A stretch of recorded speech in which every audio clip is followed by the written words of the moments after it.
Meu entrevistado hoje é José Saraiva. Como vai, Paulo? Tudo bem? Uma grande alegria estar participando desse projeto em homenagem a Brasília nos seus 60 anos. Uma grande alegria. Alegria é nossa, doutor. E para começar essa nossa entrevista, eu gostaria que o senhor falasse um pouquinho sobre a sua história. A história em Brasília é desde menino.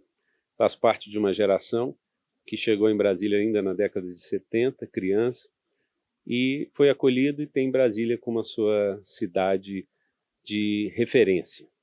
Embora tendo domicílio em outros locais, Brasília sempre foi e sempre será a minha cidade de referência. A minha história em Brasília se confunde com a minha história de vida. Olha só, praticamente um filho de Brasília, né? Chegou aqui na década de 70, Brasília estava começando, estava se formando, e aí o senhor foi estudar. Hoje eu vou deixar para falar um pouquinho mais à frente, para quem ainda não conhece o senhor, o que o senhor faz, mas como é que o senhor galgou até chegar a se formar? Em Brasília, já chegando ainda criança, com 7 anos, fui estudar no Colégio Santo Antônio, minha passarga da infância. Do Colégio Santo Antônio tenho as melhores lembranças e referências possíveis. De lá fui para o Colégio então Objetivo, que hoje já não atua mais no que era o segundo grau, à época. Estudando no Colégio Objetivo também fui muito feliz, fiz um curso que não sei se existe mais, que era justamente o 3º ano em 6 meses, e após o 3º ano comprimido em um único semestre, fiz o vestibular para a Universidade de Brasília, fui aprovado na Universidade de Brasília por vestibular para o curso de Direito, onde me formei. E durante o curso, já caminhando para o final, também tive a felicidade, enquanto estudante, de trabalhar, prestar serviços ao Distrito Federal, na época, então, Secretaria de Segurança, que cumulava a Secretaria de Justiça e todos os demais órgãos de segurança no Distrito Federal. E me formei trabalhando no Distrito Federal nesse setor e logo em seguida, já formado, iniciei minha vida de advogado com a constituição de um escritório de advocacia. Nós estamos aqui na QI 7 do Lago Sul. Posso falar que está reformando? Claro. Uma reforma gigantesca, um canteiro de obras. A única sala que está em pé é essa que nós estamos aqui, mas está fazendo uma grande reforma, eu creio que para atender melhor a sua clientela. E quais são, agora eu posso falar, o doutor José Saraiva é um grande advogado de Brasília, renomado, tem uma casa aqui no Lago Sul, para quem não conhece a cidade, é uma grande casa aqui na esquina da QI 7, e eu gostaria que o senhor falasse um pouquinho sobre o seu escritório. Na verdade, a minha vida profissional começou já no último ano de faculdade, quando montei meu escritório com então um colega de curso, e foi aqui no próprio Lago Sul, já existiam poucos escritórios naquela época aqui, mas na comercial, também da QI 7. E, posteriormente, lá fiquei muitos anos, posteriormente já vim também há quase 20 anos para esse imóvel que nos encontramos agora. E eu gosto muito da tranquilidade, acredito que o tipo de nossa atividade, hoje já regulamentada por lei, não causa qualquer infringência ao funcionamento e à moradia do bairro, inclusive porque sou morador do Lago Sul desde os 22 anos de idade, então eu preservo e defendo profundamente a integridade do bairro e acredito que a atuação de advogados aqui não causa nenhum problema, muito pelo contrário, tem valorizado e prestigiado e, ao mesmo tempo, contribuído para a própria valorização dos imóveis do bairro do Lago Sul. É verdade, porque cada escritório aqui é belíssimo, né? E eu sei que o seu, pelo investimento que está sendo feito, vai ficar mais uma belíssima casa aqui. Mas qual é o seu cliente, ou qual a principal área de atuação do escritório? Nosso escritório atua hoje basicamente na área administrativa, civil e trabalhista. Efetivamente, a minha formação profissional e acadêmica sempre foi focada na área de recursos. Eu fiz mestrado na área de processo civil, especificamente na área de recursos, e estudei e tenho estudado muito a atuação nos tribunais, em particular nos tribunais superiores. Hoje Estou cursando um doutorado na Pontifícia Universidade Católica de São Paulo, onde fiz também meu mestrado. Para minha alegria e estímulo, sempre estudar é o único caminho possível para que possamos desenvolver pessoalmente, profissionalmente e como sociedade. Doutor, por falar em trabalhista, o governo atual, o governo Bolsonaro, ele está sendo conhecido como o governo das reformas. E há pouco tempo atrás foi feita também a reforma trabalhista. Só pode dar só é claro que é enorme essa pauta, mas só podia aproveitar e dar só uma síntese do que foi essa reforma e se ela foi boa ou não? Na verdade, a ideia de reforma busca adaptar o Brasil aos tempos modernos. Não há mais como nós vivermos atrelados a uma realidade mundial, cultural, política e econômica que não mais existe. Sobretudo, tecnologicamente, não mais existe. Uma realidade onde a consolidação das leis do trabalho foi criada ainda em 1940, não mais existe. Então, esse reconhecimento, independente do viés ideológico que se possa ter, é fundamental. Não tanto para as pessoas que já estão na vida adulta, já estão trabalhando, estão profissionais consolidados como você, mas, sobretudo, pensando no futuro do país e dos nossos jovens que precisam encontrar um ambiente de trabalho mais adequado ao mundo moderno, ao século XXI, que já não é mais novidade. Nós já estamos na segunda década do século XXI. E isso precisa ser compreendido e aceito por todos nós, independentemente da questão ideológica. Por quê? Porque os nossos jovens vão sofrer muito num universo de trabalho e econômico tão competitivo como o que se desenha para o futuro próximo, e se o país não se adequar, nós sacrificaremos muitas pessoas com muito sofrimento, tristeza, que o desemprego gera aos jovens. A reforma trabalhista, então, ela tem viés no sentido de adequação das relações de trabalho para esse mundo moderno que se avizinha, e já se avizinha muito proximamente. O emprego também está mudando, né? Aquele emprego tradicional está acabando, está entrando outros tipos de empregos, né? Não só outros tipos de emprego, outras formas de trabalhar. E a tecnologia tende a mudar profundamente essas relações de trabalho. E o jovem hoje ele precisa ter e ser formado num universo onde ele estabeleça as relações profissionais diferente do que foram dos seus pais, dos seus avós. Essa compreensão e essa aceitação cultural, ela é necessária para o desenvolvimento do país e para a proteção dessas pessoas. Pessoas que estão começando a vida, elas precisam ter esse respeito daqueles que estão conduzindo os destinos dessa nação. E, independentemente, friso sempre do viés ideológico, nós precisamos olhar para a realidade como ela é. O que não significa, por outro lado, a colocação do aspecto humano e de respeito à integridade física, mental do trabalhador.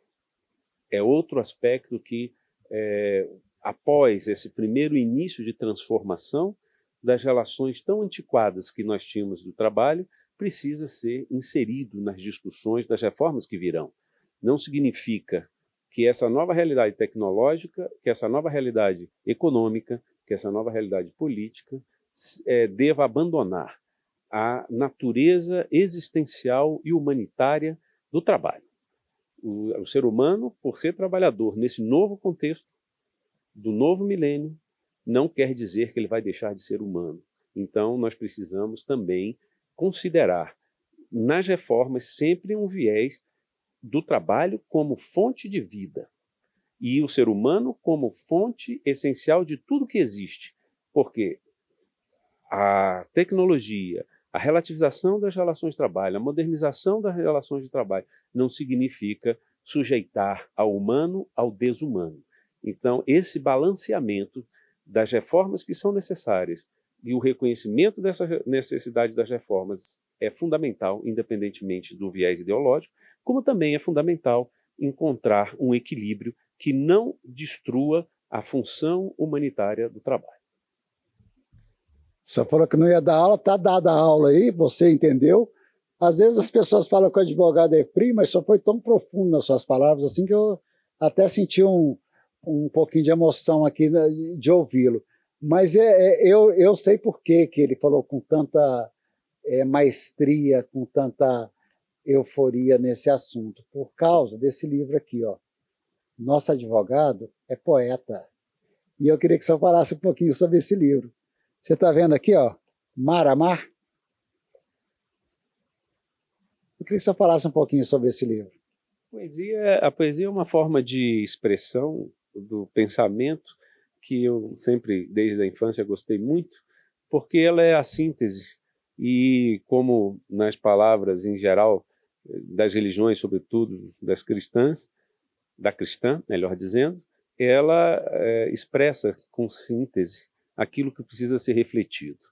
Então, sempre gostei, continuo gostando. Esse livro foi uma grande alegria que escrevi há alguns anos e fiquei muito feliz com o prefácio da Maitê Proença, que sempre reconheço como uma das grandes personalidades, não só como atriz, mas como escritora no Brasil, escreve maravilhosamente bem, e muito me honrou com esse prefácio, e ao mesmo tempo foi uma expressão de reflexões da vida, de experiência, e diante do grande desafio que o escritor amador, como eu e tantos outros, tem de transformar as suas reflexões e experiências pessoais em arte, para que elas não sejam transformadas apenas num diário de exposição pública. O livro buscou, ao longo de muitos anos, o amadurecimento, e a partir de uma percepção do mundo, de uma vivência própria, externar opiniões que não necessariamente estão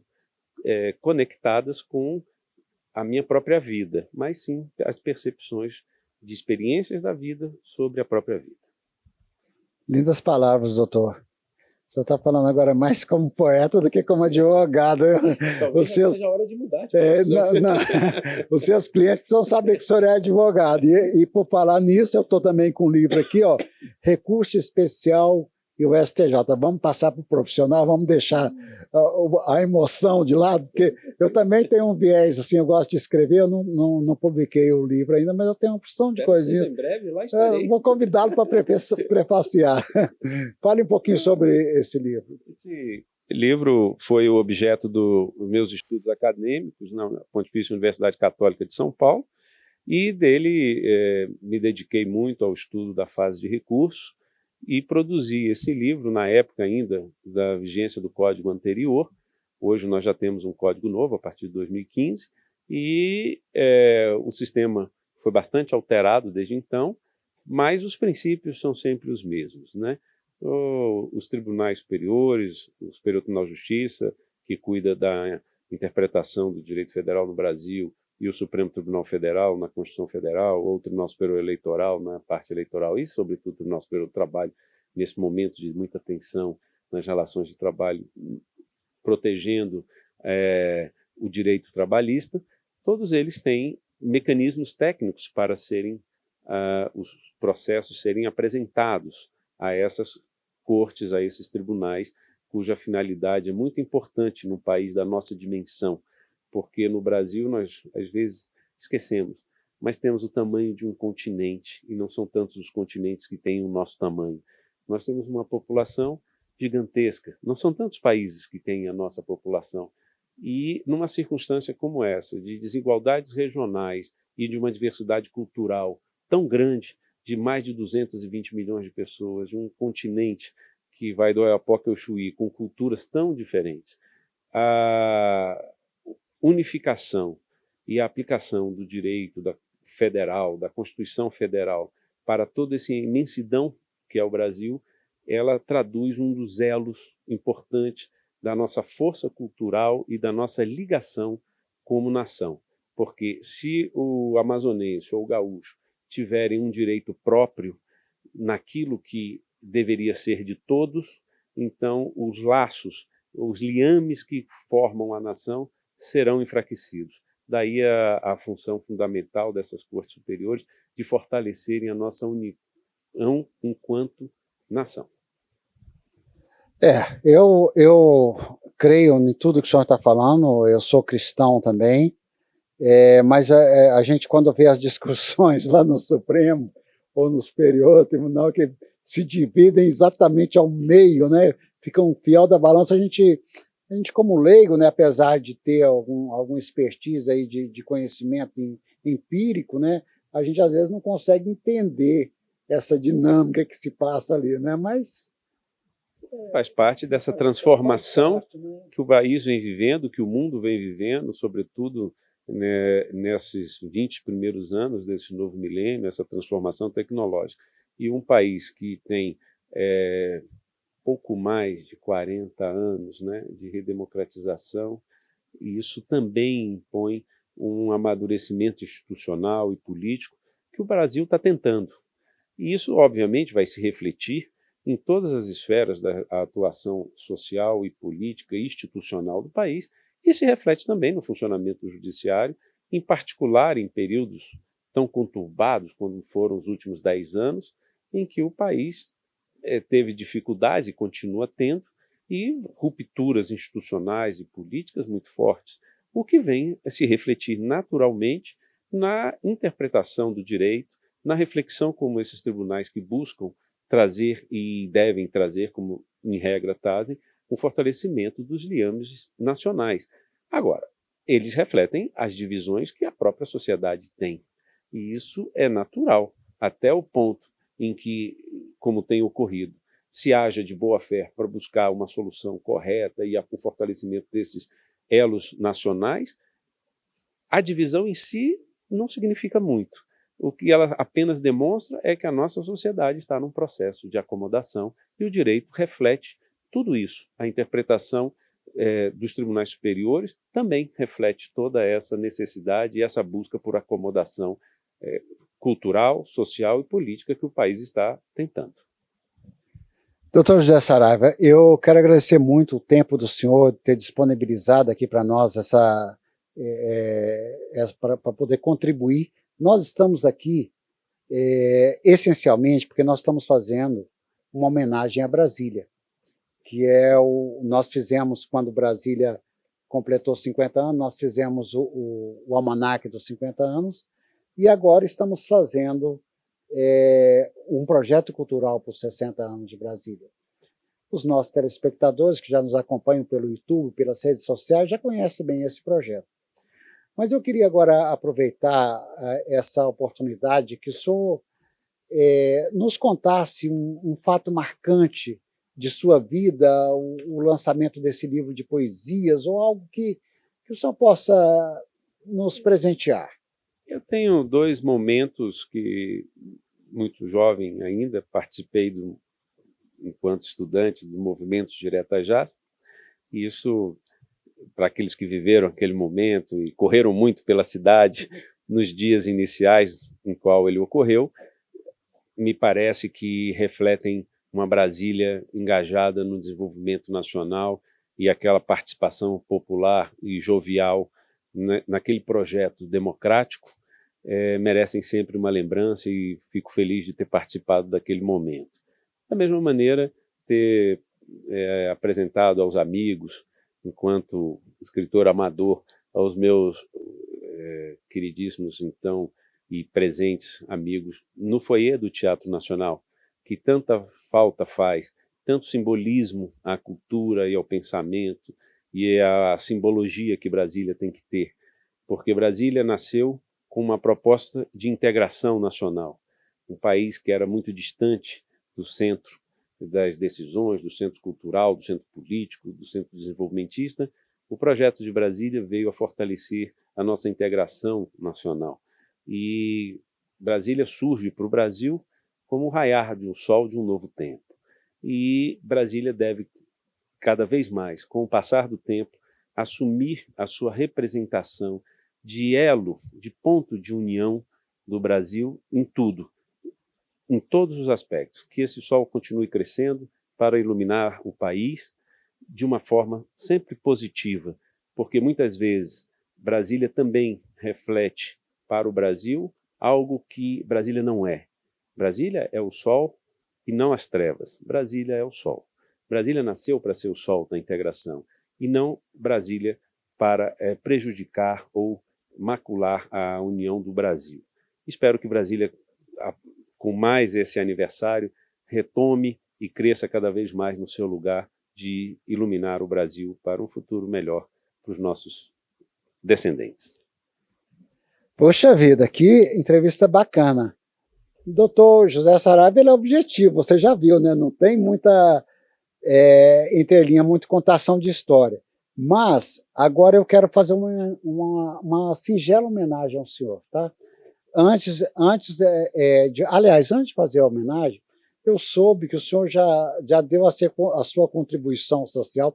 O senhor já foi presidente também do Instituto dos Advogados do Distrito Federal? Fui presidente do Instituto dos Advogados do Distrito Federal, para minha grande honra, júbilo, como também fui professor universitário em Brasília durante muitos anos, o que também marca a minha referência com grande alegria e vínculo à cidade. O Instituto dos Advogados do Distrito Federal é a segunda instituição mais antiga na esfera jurídica da cidade. Para uma cidade de 60 anos, uma instituição com 50, é bastante antiga. E é uma grande alegria para mim participar e ter participado de várias diretorias e ter sido presidente do Instituto dos Advogados do Distrito Federal, que congrega na comunidade jurídica grandes referências para o gáudio de Brasília e, sobretudo, dos profissionais da área de direito atuais e os futuros. Os grandes homens sempre deixam um legado diferente, né? Obrigado pela sua participação no Instituto, realmente foi uma brilhante gestão. Esse aqui é um diploma de honra ao mérito que a editora Voz de Brasília e o Instituto Brasil Just conferem o presente diploma de honra ao mérito a José Leite Saraiva Filho, pela sua entrevista para este documentário, para o documentário Brasília 60 anos, um diamante lapidado. A doutora Dejanete já assinou e agora eu vou assinar também. Eu sei que ali na sua estante a gente já viu ali algumas dezenas de diplomas, mas mais esse para o senhor poder... Muito honrado, muito obrigado, muita alegria em recebê-los aqui e fiquei muito feliz em participar do seu projeto. A felicidade é nossa. É só mostrar aqui para os telespectadores. E assim, mais uma vez, nós vamos ficando aqui ao lado deste grande advogado, doutor José Saraiva, te convidando, ainda dá tempo de você participar desse projeto, porque é muito grande, doutor Saraiva, mas a gente ainda está correndo para poder finalizar e fechar todo esse projeto para poder apresentar, para poder presentear Brasília nos seus 60 anos. Um grande abraço e até a próxima.